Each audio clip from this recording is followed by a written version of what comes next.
বিপদে মুসিবতে সহায়তা করো তুমি, দুঃখ বেদনা সান্ত্বনা তুমি। বিপদে মুসিবতে সহায়তা করো তুমি, দুঃখ বেদনা সান্ত্বনা তুমি।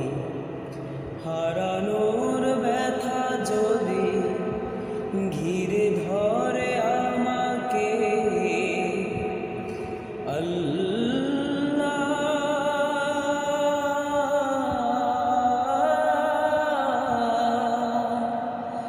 তুমি তখন এসে অধিক ভালোবেসে কমিয়ে দিও ব্যথা।